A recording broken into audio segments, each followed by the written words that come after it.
Cuando se escucha la palabra relatividad, es difícil pensar en alguien distinto a Albert Einstein, pero la primera persona que presentó formuladas relativistas fue el físico y matemático pisano Galileo Galilei. Galilei fue un gran revolucionario que hizo temblar los cimientos de la física aristotélica. A Galileo no le convencían las explicaciones de Aristóteles para fenómenos como el tiro parabólico, por esto postuló el llamado principio de inercia. Este principio es muy poderoso, ya que nos dice que el movimiento con velocidad uniforme y el reposo son dos caras de la misma moneda. Consecuencia de esto, Galileo se dio cuenta de que no es posible distinguir de forma absoluta si algo está quieto o se mueve con velocidad uniforme. Lo anterior es lo que se conoce como el principio de relatividad de Galileo. A partir de estas ideas es necesario especificar un marco o sistema de referencia para poder hablar de movimiento o reposo. Tiempo después, se introdujeron las transformaciones de Galileo que relacionan las posiciones y velocidades de un cuerpo según dos marcos de referencia distintos. Unos años después, un tal Isaac Newton publicó en 1687 los principios matemáticos de la filosofía natural, con los cuales condensó el principio de inercia de Galileo en la primera ley, descubrió su famosa segunda ley, introdujo el principio de acción-reacción, acuñó el término gravedad y planteó una ley que permite describirla, la ley de la gravitación universal. El siglo XIX marcó otra hermosa época para la física, pues empezaron a hacerse desarrollos en dos importantes ramas, la electricidad y el magnetismo. Apoyándose en las leyes de Gauss para el campo eléctrico y magnético, la ley de inducción de Faraday y la ley de Ampère, el físico escocés James Clerk Maxwell publicó en 1865 una teoría dinámica del campo electromagnético, artículo donde formuló las ecuaciones de Maxwell que son la base matemática de la teoría clásica del electromagnetismo. A partir de estas ecuaciones se puede mostrar que la luz no solo se comporta como una onda, sino que se mueve a una velocidad constante c de valor aproximado de 300.000 km por segundo, lo suficiente para ir y volver a la Luna unas 23 veces en un minuto. Después de la formulación de esta teoría, se podían explicar y predecir muchos fenómenos naturales relacionados a la radiación electromagnética, sin mencionar los avances tecnológicos que se desarrollaron a partir de esta. Infortunadamente, como suele ser tradición en la física, una respuesta suele llevar al menos una pregunta, y esta pregunta llevaría a una revolución que nadie se hubiera imaginado. Si las leyes de Maxwell predicen que la luz se mueve a una velocidad constante, entonces no son compatibles con la relatividad galileana, por lo que se abrieron dos opciones. Las ecuaciones de Maxwell son incorrectas o hay un sistema privilegiado desconocido que es el que describe las ecuaciones de Maxwell para el cual la luz se mueve a una velocidad constante c. Debido al éxito de las ecuaciones de Maxwell, la comunidad científica apostó por la segunda opción y plantearon la existencia de este sistema absoluto privilegiado al que llamaron éter. Para finales del siglo esta idea sería más que vigente y para probarla, Albert Michelson y Edward Morley idearon en 1887 un experimento que hacía uso de un interferómetro muy sensible con el cual planeaban medir la velocidad de la luz respecto al éter para rayos que viajaban en direcciones distintas. El problema fue que tras repetirse el experimento numerosas veces y hacerlo en distintas épocas del año, se encontraban siempre con la misma respuesta. La velocidad de la luz era la misma para todas las direcciones. En 1889, George Francis Fitzgerald se dio cuenta de que si los cuerpos se contrajeran espacialmente en su dirección de movimiento, se podrían explicar los nulos resultados del experimento de Michelson-Morley. En 1892, Henrik Lorentz descubrió que se podía hacer una transición entre marcos con la introducción de un tiempo local, con el cual pudo explicar fenómenos como la aberración de la luz emitida por los cuerpos celestes. Las ideas de Lorentz fueron eventualmente usadas por Henri Poincaré en 1900 para demostrar que dos relojes en movimiento se podían sincronizar con la emisión de señales de luz.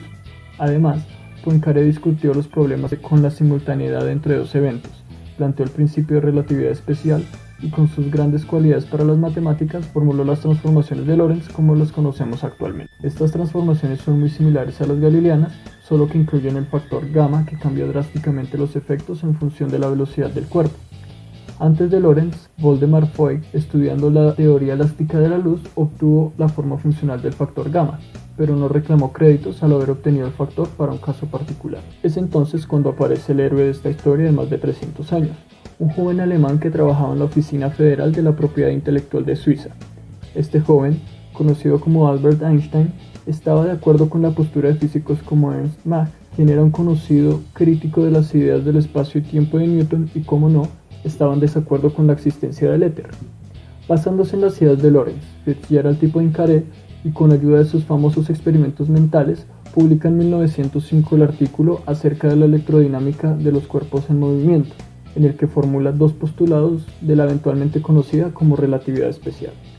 El primero fue el principio de relatividad, que dice que las leyes del universo son las mismas sin importar el marco de referencia. Más formalmente, un marco teórico válido para explicar fenómenos electromagnéticos debe ser invariante ante las transformaciones de Lorentz. Y la invariabilidad de la velocidad de la luz. La luz se mueve a la velocidad constante c sin importar el movimiento de la fuente emisora y del observador. A partir de estos postulados, la física no volvería a ser la misma y traería consecuencias que nadie se imaginaría. Parte de estas consecuencias son la contracción de la longitud, conocida como contracción de Lorentz-Fitzgerald, y la dilatación temporal que se producen cuando un cuerpo va a velocidades considerables respecto a la de la luz. Pero lo más importante respecto a la discusión Newton-Galileo versus Maxwell es que si el tiempo no es absoluto como lo dice la relatividad especial, entonces la mecánica de Newton y Galileo no es compatible con fenómenos electromagnéticos. Debido a las más que importantes contribuciones de Lorentz a la relatividad especial, en sus orígenes, esta teoría se conocía como la teoría de Lorentz-Einstein. Las ideas clásicas de la física transcurren en una geometría plana o euclídea en tres dimensiones espaciales y el tiempo como un parámetro intrínseco absoluto. Las ideas matemáticas para descubrir geometrías no planas empezaron con el desarrollo del cálculo, con el cual se podían estudiar las curvas en el espacio. Aún así, no fue sino hasta inicios del siglo XVIII que Gauss hizo los primeros desarrollos en geometrías no euclídeas. En 1828 publicó el Teorema Gregio, o Teorema Excelente, en el que abordaba las nociones de curvatura a partir de ángulos y distancias sobre las superficies curvas. En 1854 Bernard Riemann, bajo la dirección de Gauss, publica las que eventualmente serían las bases de la geometría riemanniana.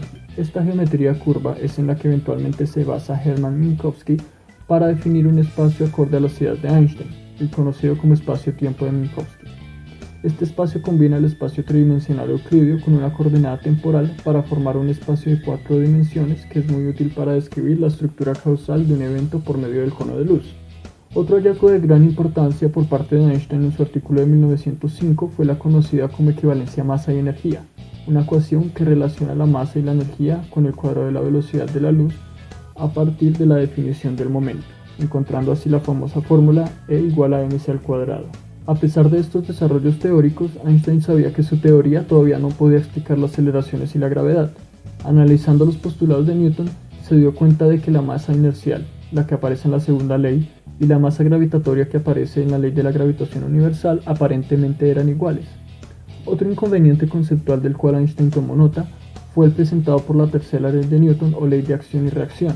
Esta plantea una reacción inmediata entre la fuerza que se ejercen mutuamente dos masas, cuya magnitud justamente la media la ley de la gravitación y que incluso Newton, sabiendo de este inconveniente, no pudo resolver. De hecho, Newton enunció: "Es algo tan absurdo que creo que no puede acostumbrarse a ello ningún ser humano". En 1907, Einstein tuvo el que llamaría el pensamiento más feliz de su vida. Se imaginó qué pasaría si estuviera en caída libre. Se dio cuenta de que no sentiría su propio peso, es decir, que estaría en un estado de ingravidez, y que sería imposible para un observador distinguir si estaba siendo acelerado uniformemente o si estaba en caída libre bajo el efecto de un campo gravitatorio. Este postulado se conoce como el principio de equivalencia. En este artículo también predijo la dilatación temporal debido a campos gravitatorios. Para 1911, Einstein de nuevo se dio cuenta de que la luz también se curva por efectos gravitacionales, lo que muestra que no solo la masa obedece a este tipo de interacción, sino que la energía también. Solo faltaba un paso más para completar la teoría, un último escalón que iba de la mano con las formulaciones geométricas de Riemann y que Einstein explotaría en su máximo esplendor. Si todo lo que acontece en el espacio-tiempo se ve afectado por la gravedad, entonces la gravedad debe ser consecuencia de la geometría de este, o en palabras de John Wheeler, el espacio-tiempo le dice a la materia cómo moverse y la materia le dice al espacio-tiempo cómo curvarse. Teniendo la física, a Einstein le faltaba encontrar la manera matemática de expresar sus ideas. Este proceso le llevó mucho tiempo, ya que eran matemáticas muy avanzadas y novedosas para la época, por lo que aprenderlas y usarlas correctamente le llevó 8 años. En esta parte de la historia se unieron los matemáticos Marcel Grossmann y David Hilbert, quien fue amigo muy cercano de Minkowski. El primero fue compañero de clases de Einstein en el ETH de Zúrich y era un experto en geometría.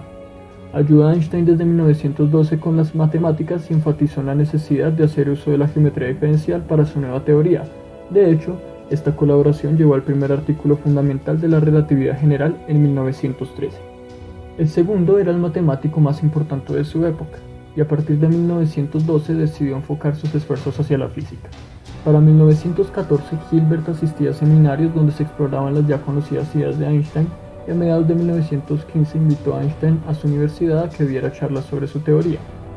Para finales de 1915, tanto Hilbert como Einstein habían derivado las ecuaciones de campo de la gravitación, finalizando así la teoría general de la relatividad. A pesar de que se dice que Hilbert acabó primero, este dio el crédito a Einstein, ya que, según él, Einstein fue el fundador de la teoría. Hoy en día, muchos historiadores han criticado esto y afirman que Einstein fue el primero en obtener las ecuaciones de campo. Para 1916 ya se tenían las ecuaciones de campo, pero al ser ecuaciones no lineales, es muy difícil encontrar sus soluciones. La primera persona que vio una solución no trivial fue el físico y astrónomo alemán Karl Schwarzschild, quien publicó una solución exacta para el caso de un objeto masivo con simetría esférica, la que hoy se conoce como la solución de Schwarzschild. En 1922, Alexander Friedman encontró una solución en la que, a diferencia de lo que pensaba Einstein, planteaba un universo dinámico. Después de esta, Georges Lemaitre derivó la solución para un universo en expansión. Esta solución tomó fuerza tras los hallazgos de Edwin Hubble en 1929 acerca de la expansión del universo. Esta teoría era muy avanzada para su época, por lo que resultaba de gran importancia encontrar maneras de probarla. A Einstein se le ocurrió que la desviación de los haces de luz provenientes de las estrellas se debía al campo gravitatorio del Sol, por lo que en un eclipse solar se podrían observar las estrellas y verificar las predicciones de la teoría. Tras un intento fallido en 1918 por malas condiciones meteorológicas, Sir Arthur Eddington confirmó en 1919 las predicciones de Einstein en su expedición a la isla de Príncipe en el oeste africano, al observar el eclipse solar del 8 de junio. Otra prueba contundente se obtuvo en el 2015, cuando en el laboratorio LIGO se confirmó la existencia de las ondas gravitacionales que predice la relatividad general. El 10 de abril del 2019 se tomó la primera foto de un agujero negro. Se trataba del agujero negro supermasivo en el centro de la galaxia Messier 87. Con la creciente fama de la mecánica cuántica surgió el interés de unirla con la relatividad general. Al día de hoy solo se ha logrado combinar bajo los postulados de la relatividad especial. Unir la cuántica y la gravedad. Entender cómo se comporta la física desde lo más pequeño hasta lo más grande a partir de una ecuación sigue siendo el santo grial de la física. Desde que ambas se formularon, las mentes más grandes de la física lo han intentado, incluyendo al mismísimo Einstein, quien moriría en 1955.